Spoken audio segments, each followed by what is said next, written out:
Speaking of balls, Chelsea. I know you've been giving United a bit of laughter, having a bit of a banter, but Chelsea are actually behind Man United in the league right now. I don't think it will last very long, but it was another embarrassing day at home, Don, for you guys. I want to go to the rivals first of all. Rory, a lot of Chelsea fans kind of came for you last week after their draw, just for them to slump to a defeat at home to Brentford. Was this a case of being unlucky on the day, or is this just they've still got major problems they need to fix? I think they've still got major problems they need to fix. I think against Arsenal, they had a dubious penalty and a shanked cross. That was where their 2 goals came from. And when you don't get those in a game, you end up not scoring. Look, it's just no secret that they are lacking a clinical striker, and it will continue to be a problem. I also think, they might be able to get the team up for games like Arsenal, which they played it almost like it was a cup final. But it's the Premier League. You've got to perform at that level week in, week out. So, incredibly, Chelsea fans were already at the point of needing a bit of a humbling after a 2-2 draw at home, and they got it.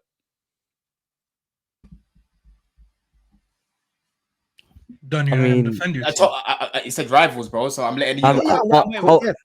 All I'll say is, last week I brought up the fact that I didn't think your defence was as strong as it has been in previous seasons, and people tried to get at me over that. And Saturday, once again, your defence got picked apart too easily. There are new issues arising at Chelsea in terms of your defence. I know you didn't have Enzo Fernandez, but he wouldn't have changed in that fall. You might have scored, but that he certainly doesn't stop those goals.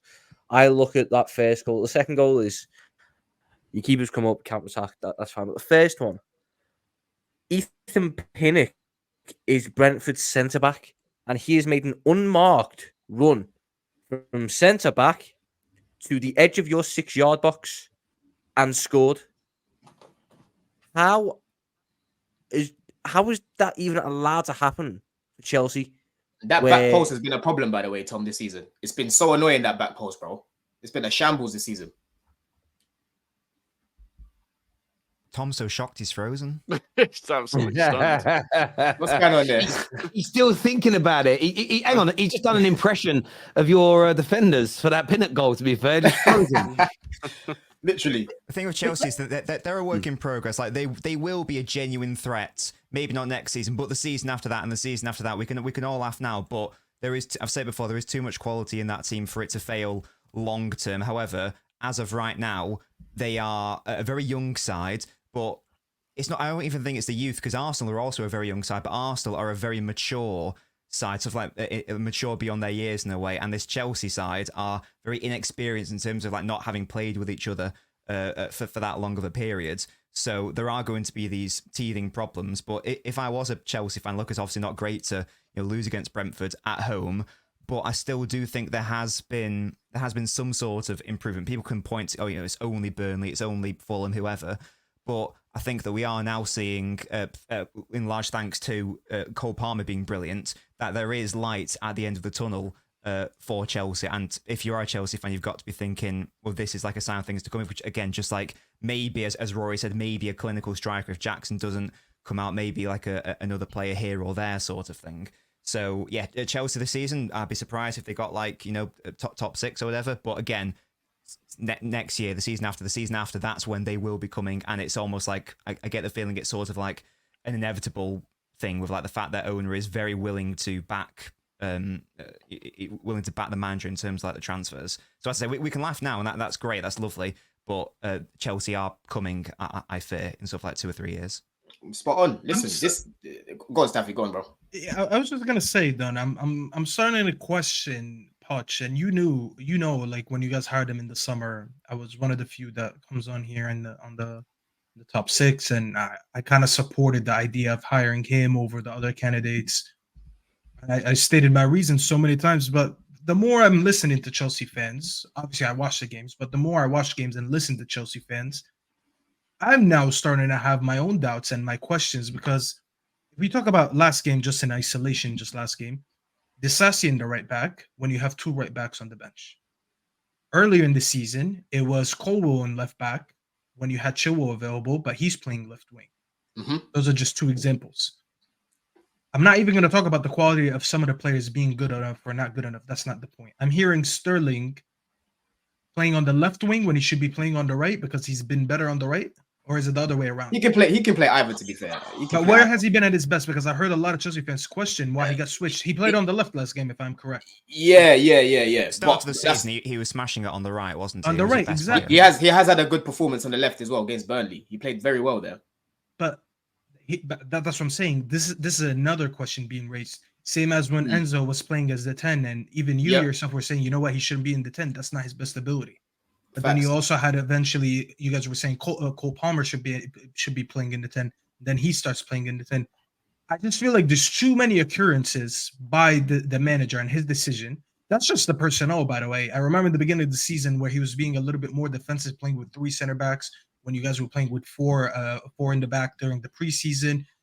I feel like there's been so many times where people are questioning not his signings, not the stuff that we criticize Ten Hag for, but it's more of like, why are you putting this player in the wrong position when you have someone else available?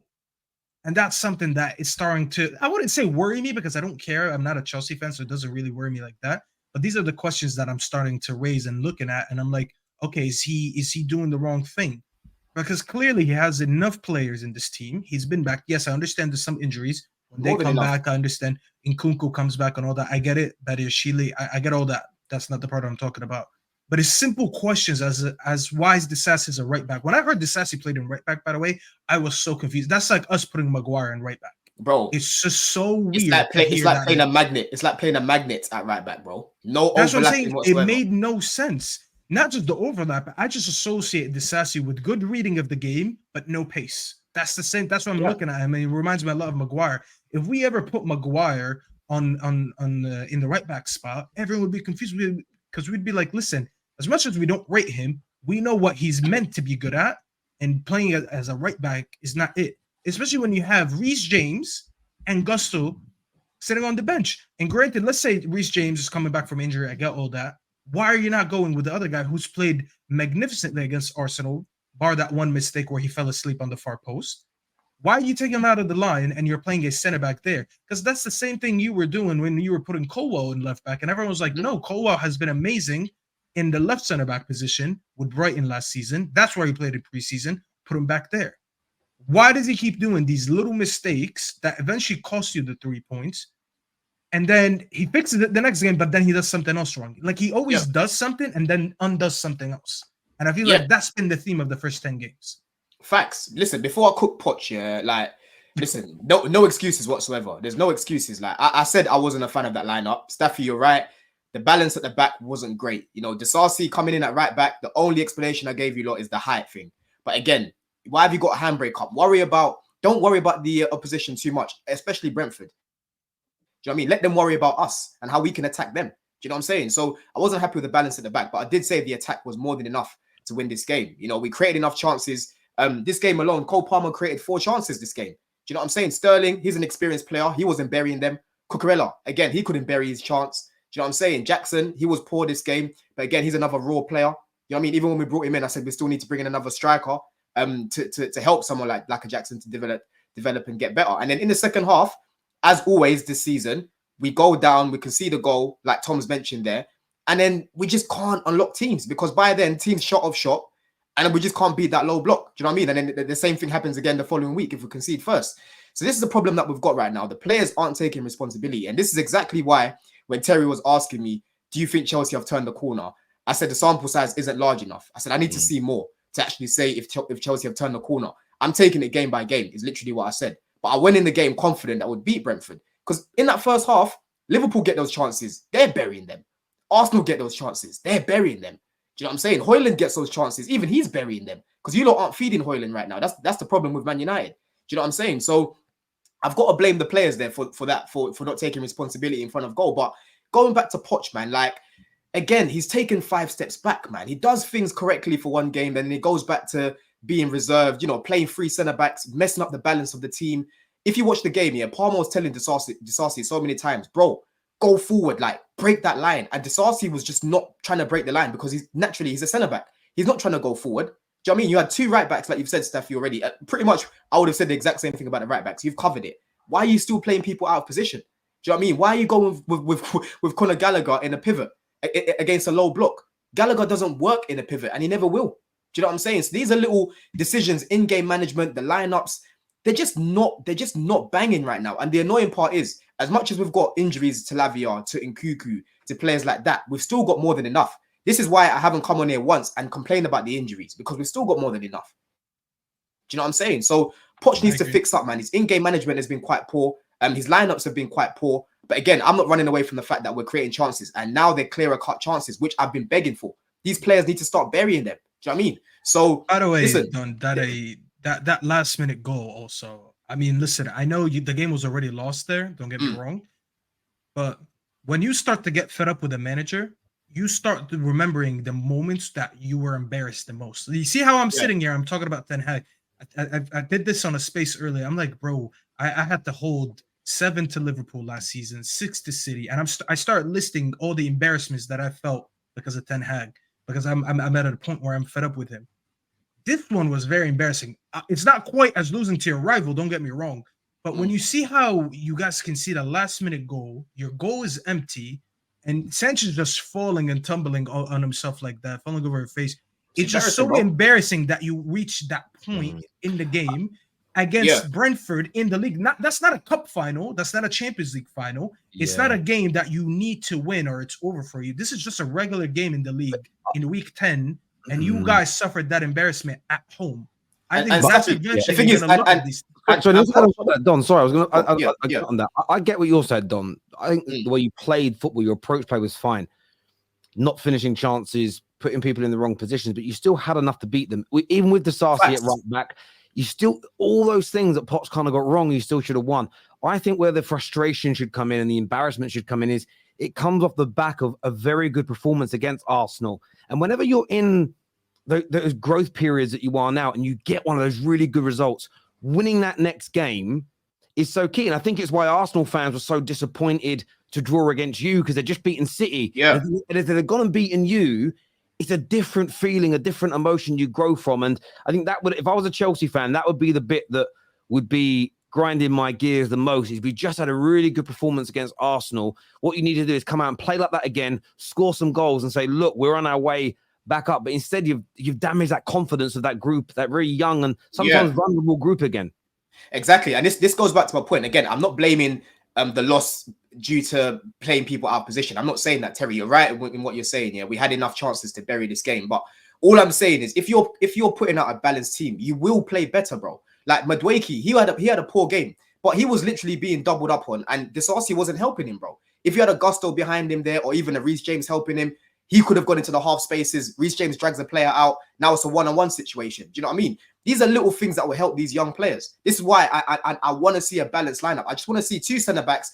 I want to see a left-back. I want to see a right-back. I don't want to see Gallagher in a pivot, playing further up. It's not too much that we're asking for right now. All these players are fit right now, right? So the minimum, the bare minimum that you can do is play people in their normal position as a bare minimum, okay? And then we kick on from there, right? But this needs to fix up. And I'm just praying that in January we go ham and go get a striker. We need to go get a Tony. If we don't get that, try and go get Osimhen, because we definitely need goals in this team, man. 100%. I'm looking at some of the chances we've had this season. If Nkuku has had them, he's not missing. If Tony's had them, he's not missing. Osimhen, these guys are not missing. Do you know what I'm saying? So it's not all doom and gloom, because there is a light at the end of the tunnel. It's not like a Lukaku situation before where people were like, oh, this is the final piece of the puzzle. Back then, we weren't creating chances, Terry. We were struggling. Our chance creation was coming from Reece James and Ben Chilwell.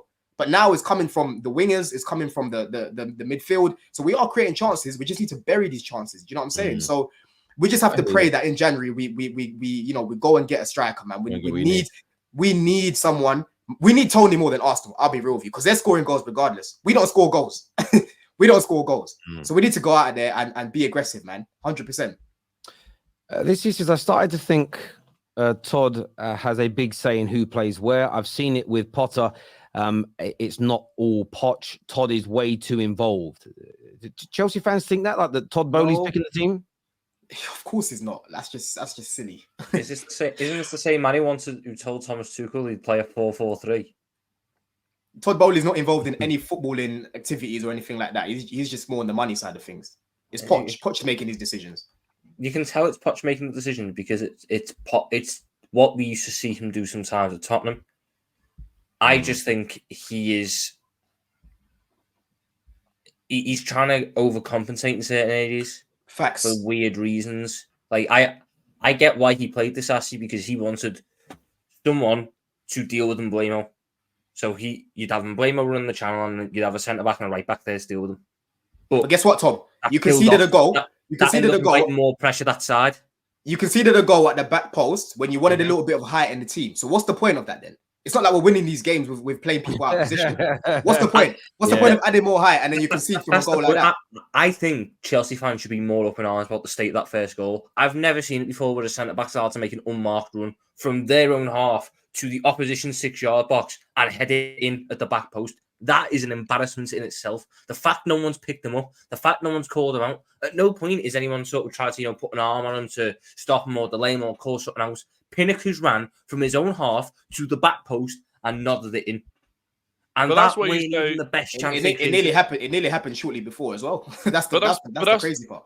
But that's where you say, how many times has Disasi played at right back in his career? I'd imagine based on his Once, yeah, bro. exactly. So, but Twice. exactly, and then you get mistakes like that because Disasi's not experienced in dealing with those sort of back post runs whilst playing as a right back. So, he's Yeah. what he says. I think he just needs to every single position I want to see now. I want to see someone that knows that position in and out. Do you know what I mean? That's the absolute basics of football. Play people in their normal position, and then we can kick on. But again, that's not an excuse. We need to be burying these chances, man. Yeah, no, I agree.